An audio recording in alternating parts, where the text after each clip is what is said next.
नमस्कार, गिरीश शर्मा के साथ आप देख रहे हैं पूर्वा टाइम्स। इस समय हम वार्ड संख्या 45 के मैत्रीपुरम में हैं, जहां के पार्षद हैं विवेक कुमार मिश्रा जी। वह समाजवादी पार्टी के एक सिपाही भी हैं। आइए लोकसभा चुनाव को लेकर के हम उनसे चर्चा करते हैं कि इस लोकसभा चुनाव में उनकी पार्टी की क्या है भूमिका, उनकी प्रत्याशी की क्या है भूमिका, उनके क्या है एजेंडे। इसके साथ ही साथ हम विकास की चर्चा करेंगे, शिक्षा की चर्चा करेंगे, सुरक्षा की चर्चा करेंगे और विशेष रूप से जो चर्चा करेंगे वह महिला सुरक्षा को लेकर के चर्चा करेंगे कि महिला सुरक्षा से आप कितना संतुष्ट हैं। विवेक मिश्रा जी, लोकसभा का चुनाव का समय चल रहा है, दौर चल रहा है। तापमान के साथ साथ जो है देखा जाए तो जो है इसका भी तापमान धीरे धीरे बढ़ता जा रहा है। आप सबसे पहले एक यूथ हैं, क्या सोच रहे हैं?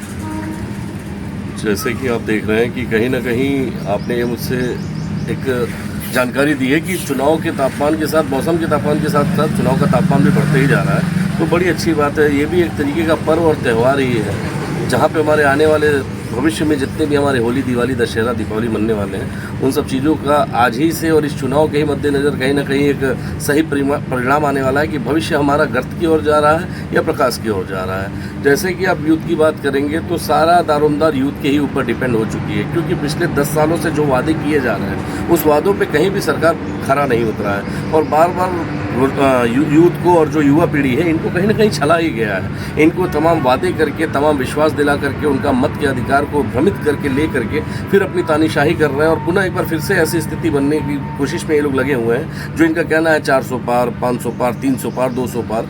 युवा जो यूथ है ये चाहेगी तो इनको किसी पार भी नहीं भेजेगी, जहाँ तक मुझे उम्मीद है, क्योंकि जब कहीं ना कहीं झूठ का घड़ा भर जाता है तो फूटता ही है। और यूथ जब अपने भविष्य, अपने परिवार, अपने रोजगार के बारे में सोचेगी तो एक अच्छा निर्णय लेगी और जाहिर सी बात है कि जो ये सरकार तानाशाही सरकार है, इस सरकार के विरोध में ही वोट करके एक सफल सरकार को आगे बढ़ा करके अपने भविष्य को मजबूत करने का कार्य करेगी। इन लोगों का ये कहना है कि मैंने इतना विकास कराया है कि रोज़गार के तमाम अवसर मिल गए हैं, नौकरियां भी हमने दिया है। अब इनके जो खाके हैं, इनके जो तमाम गणना के तरीके हैं, इनके पास जो भी इनके एक फ़ाइल जो इनके द्वारा तैयार की गई है, इनके पास जो इनकी एक सूची तैयार की गई है, इनका कहना है हमने बड़े विकास किए हैं। मैंने जो जहाँ तक देखा है, आम जनता, आम लोग, जो निम्न स्तर के लोग हैं, जो मध्यम वर्गीय परिवार के लोग हैं, वही सबसे ज़्यादा पीड़ित और दुखित हो चुके हैं, क्योंकि हर बार विकास के नाम पे विनाश ही किया जा रहा है। जहाँ तक मैं बताना चाहता हूँ, बड़े उद्योगपति तो ऊपर की अपनी सेटिंग, बड़े अधिकारी, पदाधिकारियों, बड़े बड़े नेताओं से यहाँ से लेकर के दिल्ली तक शीर्ष पे जा करके अपने सिस्टम को साथ करके अपनी व्यवस्थाओं को बनाते जा रहे हैं। लेकिन एक मध्यम वर्गीय परिवार, जिस आदमी का जिस परिवार का एक आदमी या जिस परिवार की एक औरत या महिला या बेटी या बहन या भाई या बेटा कोई भी जा करके आज जो 8-10 हज़ार की नौकरी कर रहा था, महंगाई इस स्तर पर कर दिया गया है कि उस परिवार चला पाना उसके लिए बहुत ही मुश्किल है। अपना रोजगार करने की बात करते हैं आप, तो आप बात करेंगे कि पकौड़े के ठेले लगाओ, चाय आप बेचो। इस तरीके का विकास आप देना चाहते हैं, इसको आप विकास कहेंगे।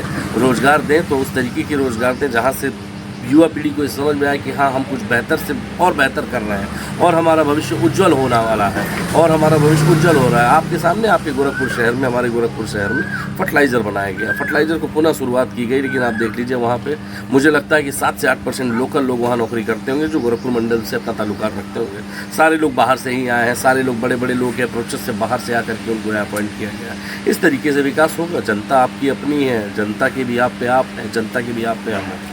जनता के बारे में हम नहीं सोचेंगे तो किसी और के बारे में सोचने का कोई मतलब नहीं बनता। झूठे वादे करने के लिए तो आप काफ़ी आगे हैं। भाजपा का कहना है कि डबल इंजन की सरकार में जो है हमने यूथ के लिए जगह जगह जो है हर ज़िले में मेडिकल कॉलेज बनवाए, इंजीनियरिंग कॉलेज दिए, ITI दिया, यूथ को बेहतर शिक्षा उपलब्ध कराने के लिए प्रतिष्ठानों को खोला है।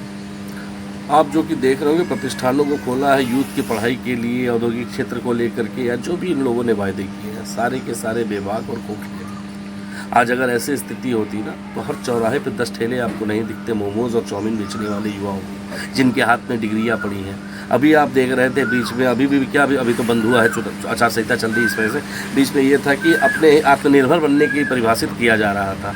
सड़कों पे जो लोग अपने घर से 2, 4, 5, 10 हज़ार, 50 हज़ार जो भी उनकी व्यवस्था रही उसके आधार पर उन्होंने, मैं इसका तो पहले बात मैं बिल्कुल विरोध करता हूँ गुटखे पान मसालों का, लेकिन वो ऐसी दुकानों को, चाय की रेहड़ी को लगा रहे थे, कोई गन्ना की दुकान लगा रहा था, कोई पानी बेच रहा था, उन सबको सड़कों से हटा दिया गया विकास के नाम पर के, और उनको ये बताया गया था बुला करके कि आप आत्मनिर्भर बने, और आप खुद से उनको इतने बड़े बड़े सर्टिफिकेट दिए गए हैं। आपने देखा होगा नगर निगम में कितना विरोध हुआ था नगर आयुक्त साहब के, जब निरंकार सिंह साहब, हमारे सहायक नगर आयुक्त साहब, जब अपनी ETF की टीम लेकर के सबको हटा रहे थे और सबको वहाँ से बेरोजगार, जो भी वो रोजगार के हिसाब से अपनी जीवन यापन करने की कोशिश में जो अपनी दुकानों को, रेडियो को लगाए हुए थे, सबको बेघर कर दिया गया है, काम से बिल्कुल हटा दिया गया है। तो ये विकास इस तरीके से होता है। झूठे वायदे कहाँ जाएंगे? आज आप देख लीजिए प्राइवेट कॉलेजेस में जो लड़कों की भर्ती हो रही है, जो अपने एडमिशन ले रहे हैं, उनके फीस की क्या स्थिति है। सरकारी कॉलेजों में भी आप देख लीजिए कि क्या सुविधाएं मिल पा रही हैं, क्या लोगों को मिल रहा है। ये सारी खाली गणनाएं और जो इनके खाके हैं, ये सारे खोखले हैं, बेबाक हैं। इसकी वास्तविकता यही होगी कि आप जमीन पर उतर के देखिए, धर्म सबके लिए, धर्म के नाम पे लोगों को बरगलाना मेरे हिसाब से सबसे बड़ा पाप है। विवेक जी, आप पहली बार जो है पार्षद चुने गए जी। हैं। इससे पहले आपकी माताजी, जी, आपके पिताजी पार्षद रह चुके हैं। जी। जैसे कि अभी आपने बताया कि मैं पहली बार नवनिर्वाचित होकर के आपने मुझे युवा कह के भी संबोधन किया, इसके लिए हृदय से धन्यवाद। और कहीं ना कहीं मैं युवा हूँ, मेरी सोच में वो युवापन है, मैं वो कुछ करना चाहता हूँ, वो जज्बा है। जैसे कि पूर्व में 1989 में पहली बार मेरे पिताजी पार्षद हुए, फिर 1995 में हुए। उसके पश्चात किसी कारणवश वो हमारे बीच में नहीं रहे। उपचुनाव में माताजी चुनाव लड़ी और आज तक माताजी ही लड़ती आ रही थी और वही निर्वाचित हो रही थी। इस बार वो दारोमदार, वो जो भी बागडोर थी, इन लोगों ने मेरे ऊपर विश्वास किया, मुझे सौंपा कि मैं अपनी जनता के बीच में रहूं। तो मैं आपको बताना चाहता हूं कि राजनीति मेरे लिए कोई कारोबार नहीं है, और ना ही मेरे परिवार के लिए कभी कोई कारोबार था। ये हमारे लिए सेवा धर्म है, ये हमारे ब्लड में है कि हमको अपनों के लिए लड़ना पड़ेगा, हमको अपने के लिए चलना पड़ेगा। हम बिना किसी पद के भी, हम एक बार एक चुनाव में हम नहीं थे इस पद पे, लेकिन तब भी क्या जनता से हम विपरीत रहे, जनता से अछूते रहे। कोई कह दे तो इसका कोई आपको एक शब्द नहीं कह सकता है, क्योंकि हमारा मेन उद्देश्य ये पद है या ना है। लेकिन हम अपने शिक्षा का, अपने ज्ञान का, अपने लोगों का, अपने व्यवहार का जहाँ तक उपयोग होगा, अपनी जनता, चाहे वो मेरे क्षेत्र से हो या किसी भी क्षेत्र से हो, किसी प्रदेश से हो, देश के किसी अभिन्न अंग से हो, वो मेरी शिक्षा, वो मेरा ज्ञान, वो मेरा अपनापन, वो मेरे अंदर की कृतज्ञता, वो मेरी अंदर की दयालुता, वो मेरे परिवार का दिया हुआ जो संस्कार है, वो सबके लिए समर्पित रहेगा। विवेक जी, आप समाजवादी पार्टी के एक समर्पित सिपाही हैं, और यहाँ पे जो सदर लोकसभा से चुनाव लड़ रही हैं काजल जी, गठबंधन की प्रत्याशी हैं, कहाँ उनको आप देख रहे हैं, कहाँ खड़ा पाते हैं? क्योंकि इसके पहले भी वह कई चुनाव लड़ चुकी हैं, तो इस समय उनको कहाँ खड़ा पा रहे हैं आप? सर्वप्रथम तो मैं आपसे बताना चाहता हूँ, जैसे आपने कहा कि जो समाजवादी पार्टी से जो प्रत्याशी घोषित हुई हैं श्रीमती काजल निषाद जी, वो गठबंधन सरकार की प्रत्याशी है। तो मैं आपको बताना चाहता हूँ कि खाली एक टैग नेम है, ये गठबंधन सरकार की प्रत्याशी है। ये गोरखपुर नगर वासियों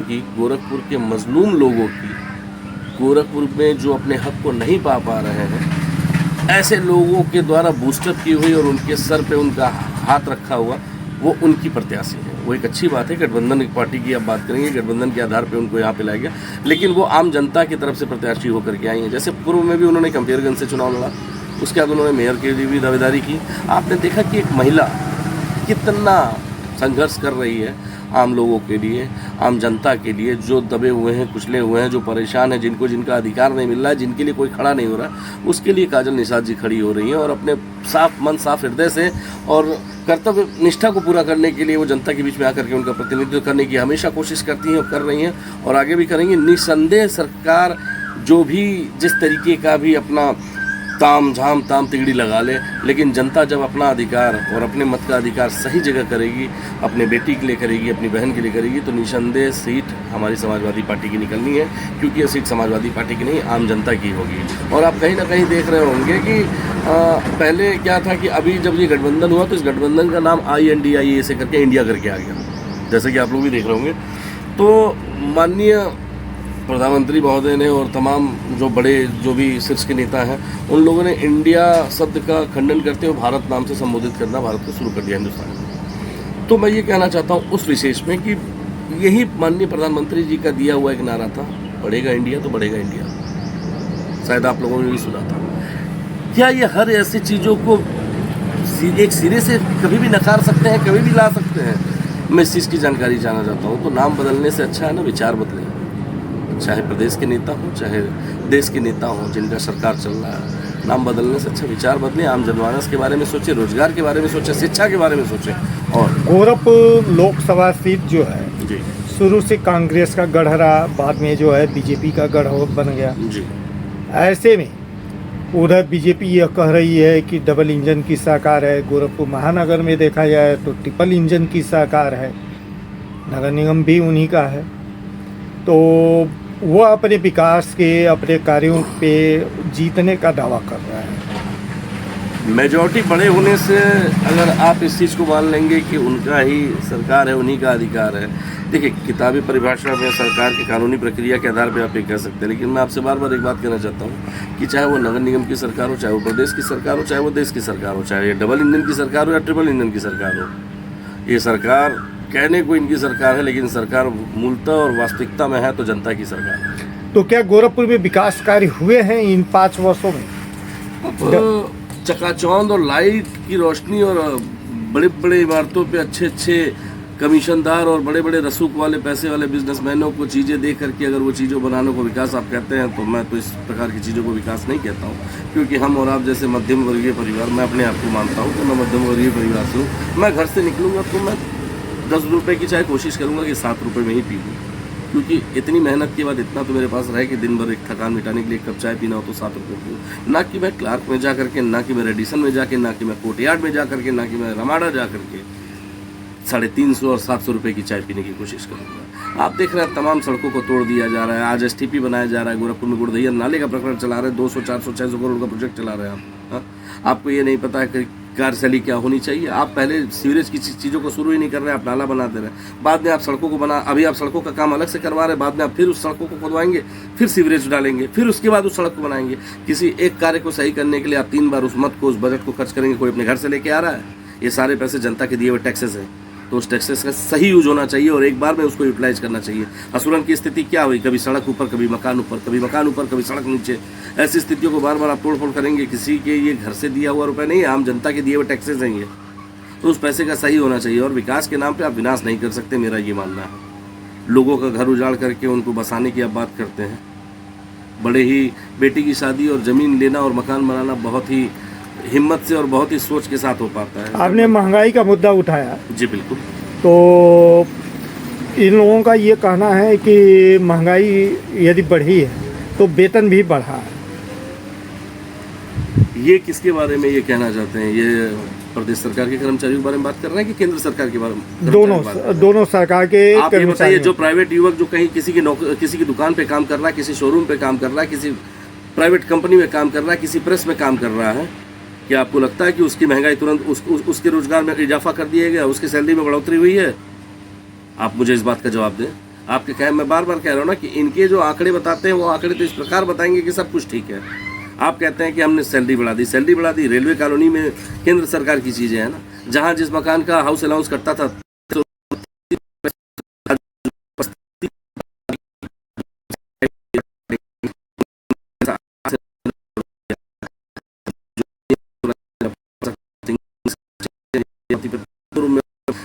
कर सकते हैं, करने के साथ कुछ पैसे बचा करके उस रेलवे क्वार्टर में रह सकते हैं। आप जबरन उनको 2 रूम दिलवाइए और उनसे हाउस अलाउंस 3200 की जगह 8800, 9000, 14000 लेंगे।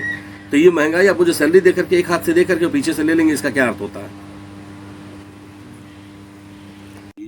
मेरी जानकारी। सुरक्षा और महिलाओं समस्याओं, सुरक्षा की शिक्षा को लेके आप क्या कहें? शिक्षा में महिला की बात है, देखिए चाहे हो या लड़का को बालिका हो, अच्छा जब तक विचारों से हम हमारे पास नहीं हो तो भी हमें कम करके बच्चों को पढ़ाना चाहिए। सरकार क्या दे रही है, सरकारी लोग कर रही है। आपने भी देखा कि वहाँ की सरकारी, वहाँ पे प्राइवेट से कितने हाई चुके हैं। क्या अगर इतने यहाँ पे भी करे, पार्टी कोई भी विचारों वो विचार आम जनता के ठीक उस तरीके की क्रिया क्या करे ना। शिक्षा का स्तर आप बढ़ा रहे, सरकारी स्कूलों की स्थिति अभी भी जैसा है। आप जरा महानगर में घूम करके देखिए कोई भी सरकारी अधिकारी है उसके जर्जर हो चुके हैं, पानी नहीं आ रहा है, ऐसी स्थितियां चल रही हैं। और बालिकाओं की बात है तो मैं कहना चाहता ये सरकारी आंकड़ों की सोच, ये खाली आंकड़े दिखा करके भ्रमित कर रही है कि क्या देती है। अभी देखा होगा साल पहले एक की नाव पार के नौसड़ के आगे बहरामपुर लड़की नाव स्कूल जा रही थी। इसको क्या मानेंगे? इसी सरकार पे हुई है, उस पर कोई आवाज निकली, उस पर कोई बात नहीं हुई। प्रदेश में जी की सरकार को ये है कि सुरक्षा की गारंटी, बिल्कुल सुरक्षा की गारंटी लोग क्या है, सुरक्षा की गारंटी नहीं है, लेकिन बड़े बड़े कंपनियों की और बड़े बड़े उद्योगपति आम आम जनता की कौन सी गारंटी ले पाएगा? आम जनता की गारंटी ले पाएगा? इतनी धूप में वीआईपी मूवमेंट हो, तो हमारे माननीय जी अपराधियों माफियाओं के बुल्डोजर आपने तो अभी तक नहीं, तमाम ऐसे केस बड़े बड़े प्रदेश नेताओं पे गोरखपुर में बड़े ऐसे भाषण देते हैं, जिन पर 10 जजेस हैं और वो भी करते नजर आते हैं, उनके ऊपर कोई बहस नहीं था। लोग ऐसे। बहुत से लोग नाम लेना, आप भी से हैं, आप ही से नजर से आपको भी पता है इसकी स्थिति कहाँ से है। यहाँ तो ऐसे ऐसे माननीय जी मुकदमों की फहरिस्त चल रही है, मारपीट का 151 के 302 तक का मुकदमा चल रहा है, उनके बीच में कोई नहीं, जिसका है वो आ रहा है। क्योंकि इनके पास तो जान रहे वॉशिंग मशीन पड़ी हुई है। आप लोग जो है कह रहे हैं ईडी और सीबीआई का दुरुपयोग कर रहा है, जबकि भाजपा के दृष्टि में विधायक है कि यहाँ जो है ईडी का छापा। आप भाजपा के विधायक के बारे में बात कर रहे हैं, ईडी का क्या पड़ रहा है? रावण के 10 सर करते थे, पहला कटा तो लोगों को लगा सर, लेकिन उसके 9 सर बचे हुए मेरे तक, ठीक है, तो जानकारी बोल राजीव भी एक पहले करते थे, घट गई, लेकिन उनको प्राप्त एक बूंद गिरी तो वहां से तो ये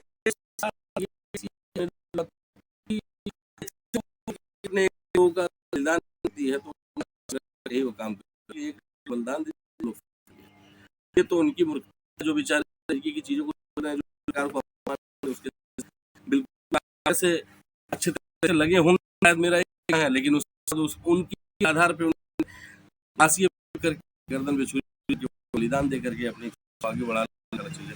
साहब का भी कुछ नहीं हुआ, हम ऐसे मुकदमे ऐसे फहरिस्त चल उसके बात करें।